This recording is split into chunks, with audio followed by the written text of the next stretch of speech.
Du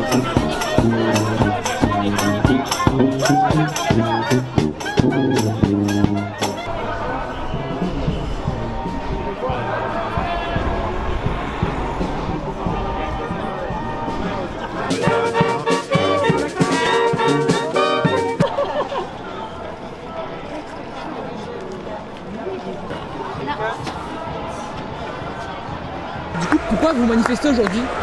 Je manifeste pour notre avenir à tous en raison de l'urgence climatique et face à l'inaction de tous les gouvernements du monde qui pour l'instant ont pris des engagements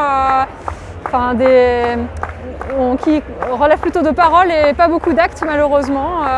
On voit qu'il n'y a pas eu de sortie des énergies fossiles à ce jour et donc je suis très inquiète par rapport à l'évolution du climat. Même si Macron ne veut pas, nous on est là. Contre les gros pollueurs et pour un monde meilleur. Même si Macron ne veut pas, nous on est là.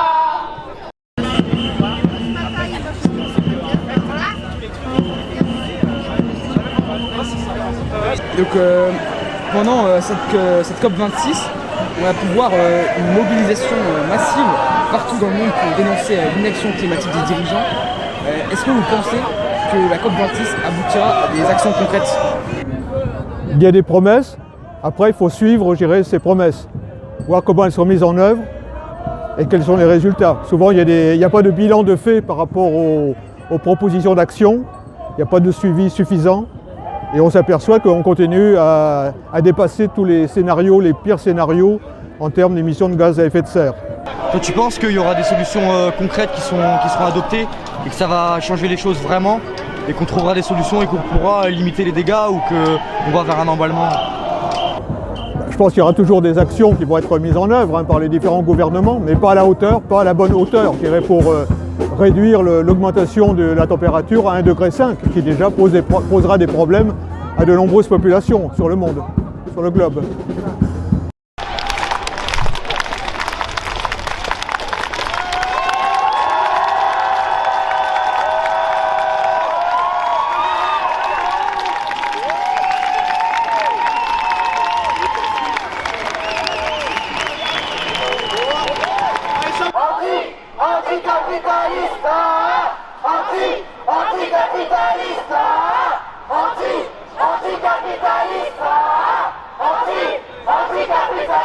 On est plus chaud, plus chaud, plus chaud que le climat, on est plus chaud, plus chaud, plus chaud que le climat, on est plus chaud, plus chaud, plus chaud que le climat, on est plus chaud, plus chaud, plus chaud que le climat, on est plus chaud, plus chaud, plus chaud que le climat, on est plus chaud, plus chaud, plus chaud que le climat, on est plus chaud, plus chaud, plus chaud que le climat, on est plus chaud, plus chaud, plus chaud que le climat, on est plus chaud, plus chaud, plus chaud que le climat, on est plus chaud, plus chaud, plus chaud que le climat. Et est-ce que tu penses que l'opinion publique est suffisamment informée et consciente de la gravité de la situation en matière d'écologie?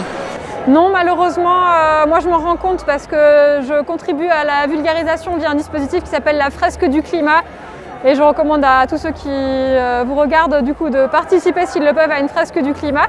Et donc je constate qu'il y a encore beaucoup de méconnaissance de quels sont vraiment les mécanismes aussi bien dans notre vie quotidienne à tous, mais aussi dans notre société qui contribuent au changement climatique. Et du coup, ça fait que chacun un peu se repose sur les autres pour changer et ne prend pas conscience que ce sont nos modes de vie à tous, mais aussi le fonctionnement de l'ensemble de la société qui va devoir changer. Et au début de la COP26, on a pu voir Jeff Bezos prononcer un discours sur l'écologie. Il se vantait du coup d'agir pour la planète. Est-ce que selon vous, les milliardaires qui polluent du coup le plus sur Terre ont leur place à la COP? Je ne suis pas sûr parce que ces gens-là, disons, sont en même temps des actionnaires, dirigent des très grands groupes qui ne prennent pas les mesures nécessaires, que ce soit en termes d'investissement vis-à-vis des énergies fossiles ou d'autres ou des modes de production qui sont contraires, je dirais, par rapport à la réduction de ces émissions de CO2 notamment.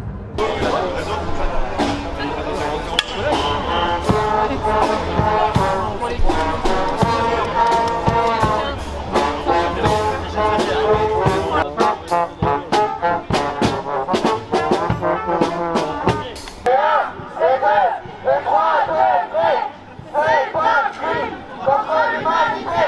est-ce que tu gardes quand même espoir face à l'avenir?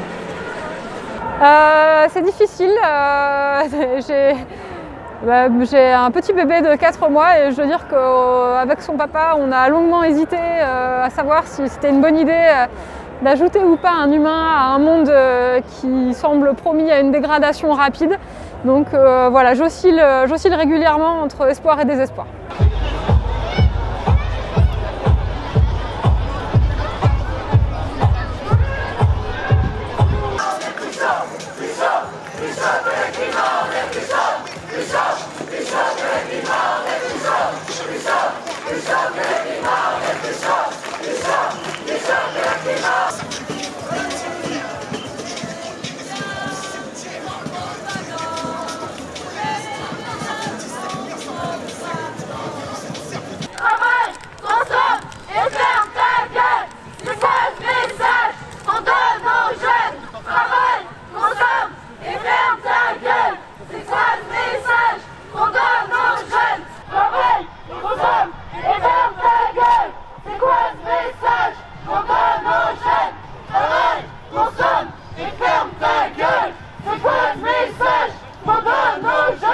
De vous, des participants, d'être venus et d'avoir manifesté avec nous aujourd'hui.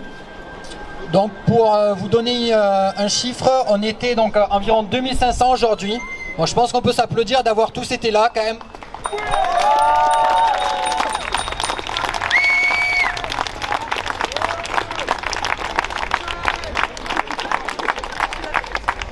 Et maintenant du coup je vais laisser Sonia vous faire vous expliquer un petit peu les revendications et de pourquoi on est là aujourd'hui et qu'est-ce qui va se passer bientôt. Donc bonjour à tous. À Toulouse et partout dans le monde, nous revendiquons que cessent les discours, nous voulons voir des actes et les émissions baisser maintenant. Non au combustible fossile, aux zéro émissions de façade et au solutionnisme technologique et autres marchés carbone. Un changement du système, pas du climat. Engager la transition vers la justice climatique et sociale avec taxation des ultra-riches et multinationales et soutien aux populations les plus exposées. À Toulouse, nous revendiquons également au niveau local un abandon des projets de nouvelles routes pour voitures et camions. Construire de nouvelles routes entraîne l'arrivée de nouveaux véhicules. Cela va dans la direction opposée à nos engagements climatiques. Nous demandons à Toulouse Métropole et au conseil départemental de la Haute-Garonne de prendre la décision de ne plus construire de nouvelles routes, comme cela a été fait par exemple en Ille-et-Vilaine ou au Pays de Galles. Des rassemblements, manifestations, ateliers ou actions symboliques sont aussi prévus dans des dizaines d'autres villes et territoires en lutte. Une action concrète face à l'accaparement de l'eau par l'agro-industrie et aux fausses solutions contre le dérèglement climatique. Nous continuons à nous organiser pour obtenir des victoires pour le climat en 2022, des victoires juridiques, faire cesser les activités climaticides, transformer nos milieux de travail, nos milieux de vie, faire évoluer en commun nos pratiques. Coopératives d'énergie, jardins partagés, AMAP. Nous comptons sur le relais et la médiatisation de ces actions pour alerter nos concitoyens sur l'urgence et l'importance de la justice climatique.